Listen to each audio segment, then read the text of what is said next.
Hey guys, what's up? Welcome back to my channel. My name is Hitesh Arora. By profession, I'm a CA and I cleared in November 19 attempt. So, talking about SFM, one of the most scoring subjects, generally exemptions आ जाती हैं subject में, practical है, but somewhere or the other, there are some people who are not able to either score good या फिर इस particular subject में पास तक नहीं हो पाते हैं. So, what is the reason? Guys, first of all, practice manual is a must because I still remember my friend who's a rank holder, तो मैंने उससे पूछा था तो उसने भी सिर्फ प्रैक्टिस मैनुअल करी थी.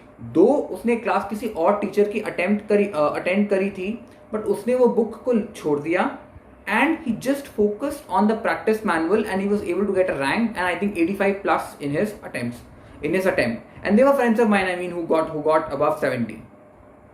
So practice manual is a very important thing. मैं इतना जोर क्यों दे रहा हूँ? Because I still remember I had my attempt in May 18 and उस attempt में जब मैंने पेपर थोड़ा कॉम्प्लेक्स था, when the papers got over, so अब पता था कि attempt तो लगना है, तो अब मुझे था कि now what else to do to clear that paper, what else to be done, what more to be done by me, या फिर क्या strategy में change किया जाए कि पेपर हो पाए, because question समझ में नहीं आ रहे कहाँ से आ गए हैं. I asked the person who was sitting in front of me. I asked the person who was sitting back who was sitting at the back. आगे पीछे approximately 10-12 लोगों से पूछ लिया, but everyone said कि पेपर पता नहीं कहाँ से आया है. And guys, मैं घर आया, मैंने अपने वही फ्रेंड से बात करी, वो was a rank holder.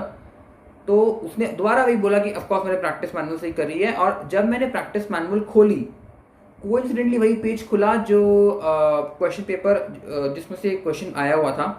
जब मैंने मैच करने स्टार्ट किया guys, 80% of the paper was from the practice manual and people were like paper पता नहीं कहाँ से आया. मुझे नहीं पता था, 10-12 लोग आसपास वालों को नहीं पता था. I mean, अगर इतने लोगों को नहीं पता, दैट समवेयर और दी अदर बहुत लोगों को नहीं पता होगा शायद कि पेपर प्रैक्टिस मैनुअल से ही बनकर आता है. तो practice manual is a must thing. Secondly, past year question papers. They are very, very, very important. May 13 onwards आप लोगों को past year papers करने हैं. और somewhere मुझे एक ट्रेंड पता लगा था, मैंने past year करा था कि immediately next to next attempt जो होता है आपका पहले से पहले वाला, उसमें से एक क्वेश्चन जरूर आता है. Like जब मैंने क्लियर किया था, मेरा November 18 अटेम्प्ट था फर्स्ट ग्रुप, तो मेरा November 17 अटेम्प्ट में से एक क्वेश्चन या दो क्वेश्चन आएंगे. तो इमीडिएटली जो पिछले से पिछला वाला अटेम्प्ट है उसमें से एक क्वेश्चन आने के बहुत चांसेस होते हैं. और आपको पता लग जाता है कि किसको कितनी वेटेज देनी है, कौन से चैप्टर को कितने एक्सटेंड तक करना है. आई स्टिल रिमेंबर कि mutual fund, merger and acquisition and portfolio constituted 40 marks, mutual fund 13 marks, merger acquisitions minimum 16 marks and portfolio minimum 10 marks, constituted approximately 40 marks. And हम लोग वो चैप्टर्स जो होते हैं लाइक आपके डेरिवेटिव्स और उनके पीछे भागते रह जाते हैं. तो guys, first priority should be given to these chapters which will make you pass the examination. So ये चैप्टर्स जो हैं आपके प्रायोरिटी पे होने चाहिए, जो कि कंपैरेटिवली कम कॉम्प्लेक्स हैं, कंपैरेटिवली कम वॉल्यूमिनस हैं और इनकी वेटेज एग्जाम में ज्यादा है. इसके बाद मैं बात करूं तो क्योंकि इसके बाद मैं बात करूं, कुछ लोगों का होता है कि अब क्लासेस ले ली लेकिन कॉन्सेप्ट नहीं बैठे, कुछ याद नहीं आ रहा, समझ में नहीं आ रहा. मेरे साथ ये सीन हुआ था, बहुत खराब हुआ था. मैंने रिकॉर्डेड क्लास ले ली थी. आपको पता ही है रिकॉर्डेड क्लास में जो क्लासेस लीक हुई थी 2013 में, आप सबको पता ही होगा किस which teacher who was that teacher जिनकी क्लासेस लीक हुई थी. उनसे मैंने प्रिपेयर करके I went for the exams and काम नहीं बना था. And now when I attempted, so I was like, now I cannot afford to give 2.5 to 3 months for a particular subject from the scratch. मैं classes start नहीं कर सकता. So what I did was I went for the fast track batch. मैंने Praveen Mahajan sir का fast track batch लिया था and it was very very efficient. I mean it was exam oriented, conceptual clarity बहुत अच्छी बैठ गई थी और कुछ चीजें सर ने मतलब इतने अच्छे से प्रैक्टिस करी थी जो हम इग्नोर कर जाते हैं. Like for example question exam में आया कि कैलकुलेट बीटा, तो सिंपली भी कैलकुलेट बीटा. सर ने जैसे कि लिखवाया था कि फर्स्ट ऑफ ऑल राइट कि beta is the weighted average risk of the stocks in the portfolio.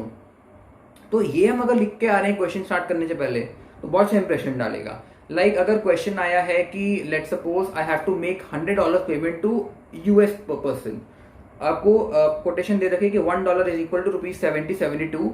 So how I'm going to present it कि I will be paying rupees dollar, so I will be buying dollar and selling rupees.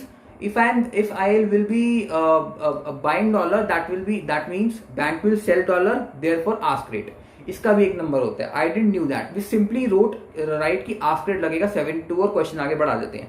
But in चक्कर में भी institute marks काट लेता है and we somewhere और the other we not able to understand.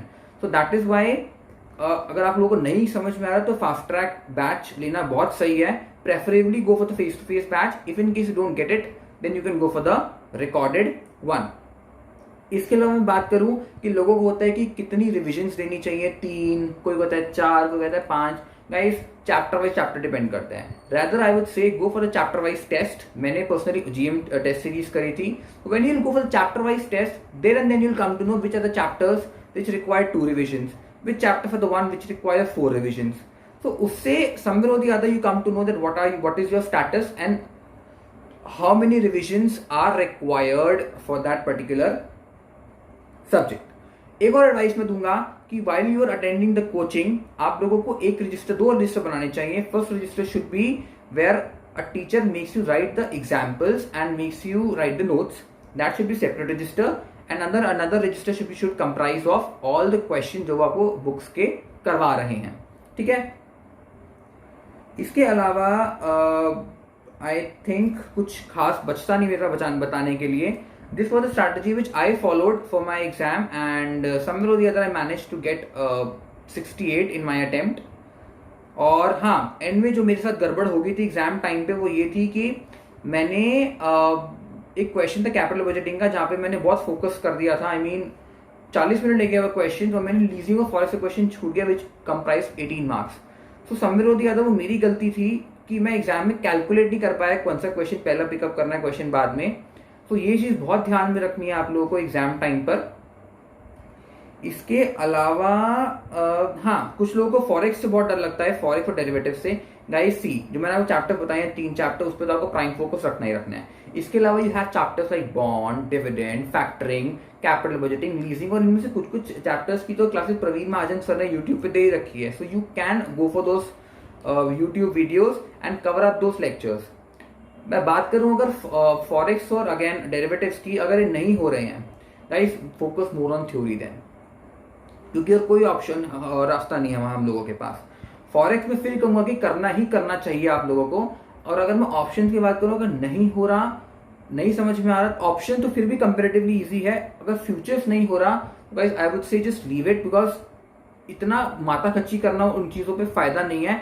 Rather put your time, put your focus more on your theoretical topics, right? So this is it from my side. And yes, I told the strategy for CA for your SFM old syllabus.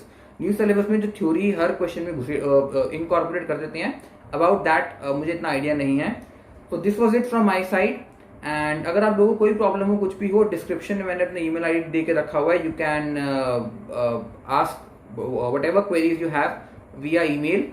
फिर आप comment box में जरूर लिख सकते हैं कि कैसा लगा कैसा नहीं लगा, because since I am new to YouTube channel, so हो सकता है मेरे से भी कुछ गलती हो गई हो. So please right in the comment box कैसा लगा कैसा नहीं लगा आप लोगों को. और लाइक जरूर करिए, लाइक करिएगा अगर अच्छी लगी हो तो. लाइक पता है ना, जो ऐसा बटन होता है वहां पर हम लोग लाइक करते हैं. और सब्सक्राइब जो लिखा होता है, सब्सक्राइब अगर लगे सुनने लायक हो तो please then subscribe. And yes हाँ, शेयर जरूर करना अगर लगे कि अगेन इफ यू थिंक कि किसी के काम आ सकते हैं, बिकॉज वही वीडियो का इंटेंशन है, किसी के काम आ जाए तो बहुत बढ़िया चीज है. इसके अलावा this is it. So thank you so much guys for listening to my video and all the very best of luck for your exams. Do well.